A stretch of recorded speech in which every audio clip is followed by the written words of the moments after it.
Hi friends, எல்லோருக்கும் வணக்கம். Welcome to my channel Siva's lifestyle. So இன்றைக்கான video night time kitchen cleaning தான். So இதில் சின்ன சின்ன டிப்ஸ்லாம் இருக்கும். டிப்ஸ் வேணும்னா வீடியோ ஸ்கிப் பண்ணாமல் ஃபுல்லாக பாருங்கள். வாங்க வீடியோக்குள்ளே போகலாம். நைட்டு டின்னருக்கு தோசை, தக்காளி சட்னி, ஆம்லேட் தான் போட்டு எடுத்திருந்தேன். ஸோ தோசைக்கல்லை அப்படியே விட்டுறாமல் லைட்டாக ஹீட்டாக இருக்கும்போதே தண்ணி தெளித்து விட்டு அதை க்ளீன் பண்ணி ஆயில் தடவி வச்சிடலாம். அப்படி பண்ணும்போது தோசை நெக்ஸ்ட் டைம் ஊற்றுறதுக்கு ஈஸியாக இருக்கும். தோசை நல்லாவும் வரும். ஓகே, நெக்ஸ்ட்டு கவுண்டர் டாப்பில் இருக்க திங்ஸ் எல்லாத்தையும் வாஷ் பண்ணுறதுக்கு எடுத்து போட்டுடலாம். இன்றைக்கி சட்னி அரைக்கும்போது மிக்ஸி கொஞ்சம் நாஸ்தி ஆயிடுச்சு. சட்னி எல்லாம் திரிச்சிருச்சு. ரொம்ப நாள் ஆச்சு மிக்ஸியை க்ளீன் பண்ணி. ஓகே, இன்றைக்கி க்ளீன் பண்ணிடலான்ட்டு அதையும் ஸ்க்ரப்பரை வச்சு பாத்திரம் கழுவுற ஸ்க்ரப்பரை வச்சு ஃபுல்லாக ஸ்க்ரப் பண்ணி எடுத்துட்டேன் சோப்பால். மிக்ஸியை டெய்லியும் யூஸ் பண்ணதுக்கப்புறமா லைட்டாக வைப்ஸை வச்சு க்ளீன் பண்ணி எடுத்துக்கிடுவேன். ஸோ அப்படி மெயின்டைன் பண்ணும்போது க்ளீனாக இருக்கும். மிக்ஸி பார்க்குறதுக்கு நீட்டாக இருக்கும். மிக்ஸியை சோப் போட்டு வாஷ் பண்ணதுக்கப்புறம் நெக்ஸ்ட்டு வைப்ஸை வச்சு ஃபுல்லாக வைப் பண்ணி எடுத்துக்கிட்டேன்.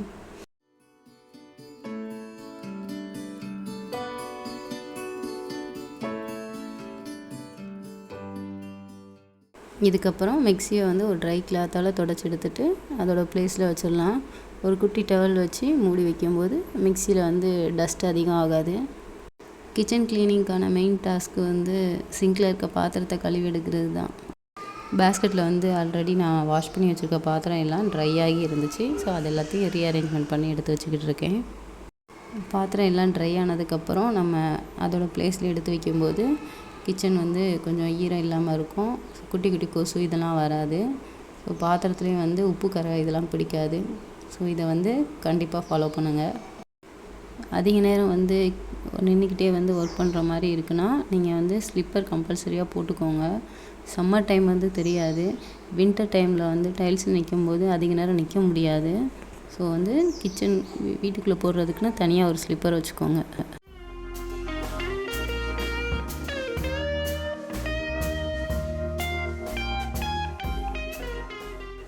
ஒவ்வொரு தடவையும் குக் பண்ணி முடித்ததுக்கப்புறமா சாப்பிங் போர்டையும் நைஃபையும் மறக்காமல் வாஷ் பண்ணி எடுத்து வச்சுருங்க. நம்ம அப்படியே எடுத்து வச்சிட்டோன்னா அதில் பேட் ஸ்மெல் வரும். ஸோ இதை கம்பல்சரியாக ஃபாலோ பண்ணுங்கள்.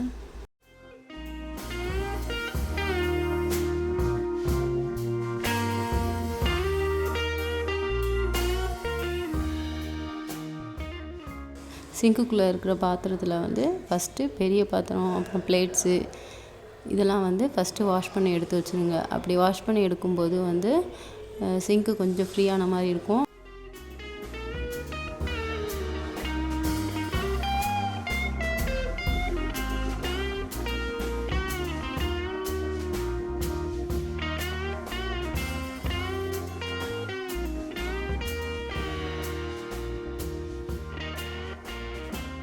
ஃப்ரிட்ஜில் நம்ம ஸ்டோர் பண்ணி வைக்கிற கண்டெய்னர்ஸ் எல்லாம் திங்ஸ் ஒன்ஸ் காலி ஆயிடுச்சுன்னா அதை அப்படியே எடுத்து வைக்காமல் வாஷ் பண்ணிவிட்டு ட்ரை ஆனதுக்கப்புறமா நெக்ஸ்ட் டைம் யூஸ் பண்ணுங்கள்.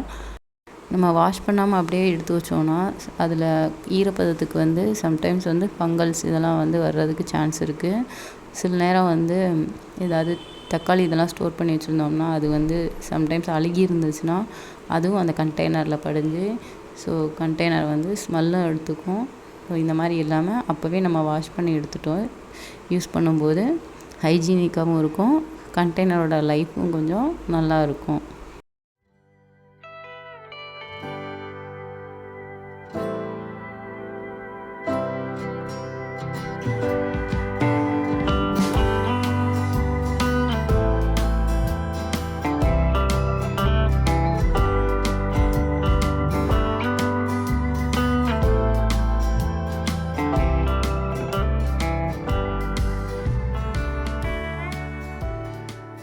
நெக்ஸ்ட்டு டீ குடிச்ச டம்ளரு, அப்புறம் மூடி, ஏதாவது சின்ன சின்ன பாத்திரங்கள், ஸ்பூனு இதெல்லாம் வாஷ் பண்ணி எடுத்து வச்சுக்கலாம்.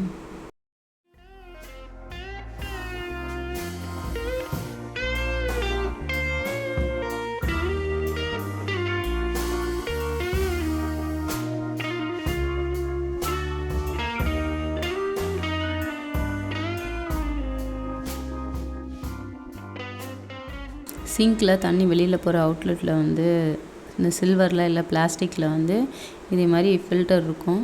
ஸோ அதை வாங்கி வந்து யூஸ் பண்ணிக்கோங்க. இதனால் வந்து சிங்கில் ஃபுட் பார்ட்டிகல்ஸ் எதுவும் இருந்துச்சுன்னா அதில் போய் கலெக்ட் ஆயிரும். ஸோ நம்ம வந்து அதை ரிமூவ் பண்ணுறதுக்கு ஈஸியாக இருக்கும். சட்னி, தேங்காய் இதெல்லாம் அரைச்சதுக்கப்புறமா மிக்ஸி ஜாரை வந்து அப்படியே சிங்கில் போட்டுறாதீங்க. அதை வந்து லைட்டாக தண்ணியில் வந்து வாஷ் பண்ணிவிட்டு அதுக்கப்புறமா வந்து சிங்கில் போட்டுருங்க. ஏன்னா நம்ம அப்படியே விட்டுட்டோன்னா அது காஞ்சி அந்த ரப்பருக்குள்ளே அப்புறம் இதெல்லாம் வந்து க்ளீன் பண்ணுறதுக்கு கொஞ்சம் கஷ்டமாயிடும். ஸோ அப்போவே வந்து அந்த வேலையை முடிச்சிட்டோன்னா ஈஸியாக க்ளீன் பண்ணிடலாம். சிங்கில் இருக்க பாத்திரம் எல்லாத்தையும் இந்த மாதிரி கேட்டகரைஸ் பண்ணி க்ளீன் பண்ணும்போது ஸோ நமக்கு ஒர்க்கும் வந்து சீக்கிரம் முடிஞ்ச மாதிரி இருக்கும். க்ளீனிங் ஒர்க்கும் வந்து ஈஸியாக இருக்கும்.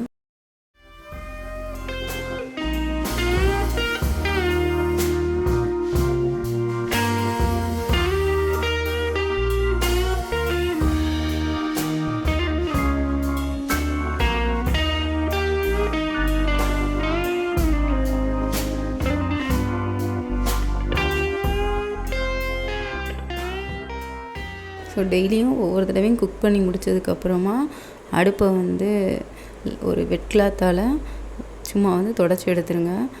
இதனால் வந்து ஸ்டெயின்ஸ் வந்து அடுப்பில் தங்காமல் இருக்கும். டெய்லி 1 டைம் ஆச்சும் வந்து அடுப்பை சோப்பு இல்லை லிக்விட் வச்சு வாஷ் பண்ணி எடுத்துக்கோங்க. ஸோ ஆயில் பிசுக்கு இதெல்லாம் வந்து அடுப்பில் இல்லாமல் இருக்கும்.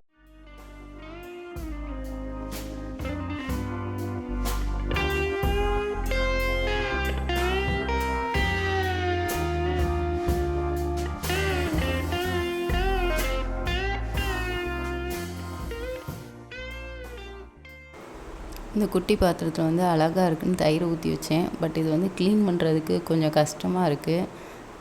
இது வந்து அலுமினிய பாத்திரம் தான். ஸோ தயிர் உர ஊற்றுறீங்கன்னா அதுக்கு சில்வர் கண்டெய்னர் தான் பெஸ்ட்டு. லாஸ்ட்டாக வந்து ஸ்டெயின்ஸ் வந்து கொஞ்சம் அதிகமாக இருக்கிற பாத்திரங்கள்லாம் வந்து வாஷ் பண்ணி எடுக்கிற மாதிரி பார்த்துக்கோங்க. நம்ம டீ போட்ட பாத்திரம், குக்கர் மூடி இதில் தான் ஸ்டெயின்ஸ் கொஞ்சம் அதிகமாக இருக்கும். இது எல்லாத்தையும் வாஷ் பண்ண போடும்போதே தண்ணியை வந்து ஃபில் பண்ணி டீ பாத்திரத்தெல்லாம் வந்து தண்ணியை ஃபில் பண்ணி ஊற வச்சுருங்க. அப்படி வைக்கும்போது நம்மளுக்கு வந்து வாஷ் பண்ணும்போது ஈஸியாக இருக்கும். ஒரு ஸ்டீல் ஸ்க்ரப்பர் வச்சு சும்மா லைட்டாக வந்து நம்ம ஸ்க்ரப் பண்ணி எடுத்தாலே அந்த ஸ்டெயின்ஸ் எல்லாம் ரிமூவ் ஆயிரும். அதுக்கப்புறமா நம்ம வந்து சோப் போட்டு நார்மலாக வாஷ் பண்ணி எடுத்துக்கலாம். கிச்சனில் குக்கிங்கோ இல்லை க்ளீனிங்கோ எந்த ஒர்க் பண்ணுறதா இருந்தாலும் டைம் ஷெடியூல் பண்ணி பண்ணுங்கள். ஸோ அப்படி பண்ணும்போது வந்து ரிலாக்ஸாகவும் பண்ணலாம். ஸோ குயிக்காகவும் அந்த ஒர்க் வந்து முடிஞ்சிடும்.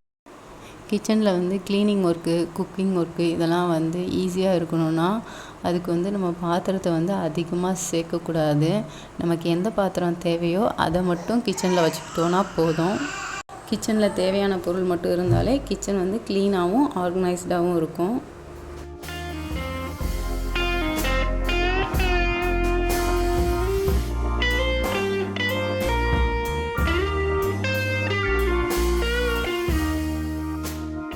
சிங்கில் இருக்க பாத்திரங்கள் எல்லாத்தையும் வந்து வாஷ் பண்ணி எடுத்ததுக்கப்புறமா சிங்கையும் கையோட கழுவி விட்டுருங்க. ஸோ இதனால் வந்து சிங்க்லேருந்து எந்த பேட் ஸ்மெல்லும் வராது. கரப்பாம்பூச்சி இது எதுவுமே நைட் டைம் வந்து உள்ளே வராது. ஸோ சிங்கை வந்து நல்லா வாஷ் பண்ணி க்ளீன் பண்ணதுக்கப்புறமா லாஸ்ட்டாக வந்து ஹாட் வாட்டர் கூட வந்து அந்த சிங்க்கு ஹோல்ஸில் வந்து ஊற்றி விட்டுறலாம்.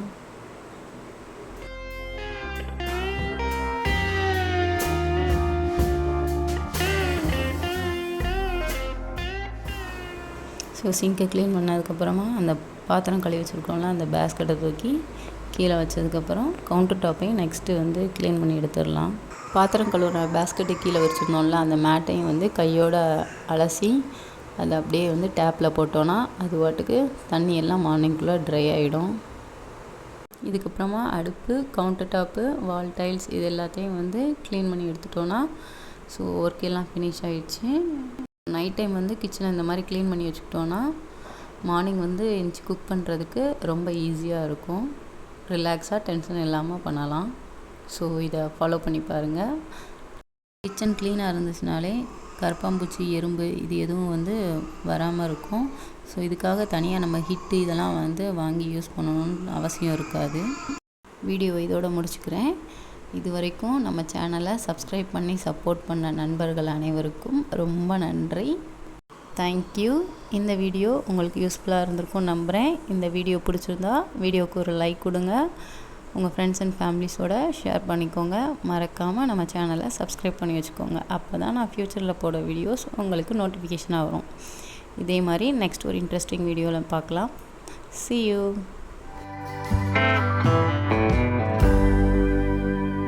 Thanks for watching.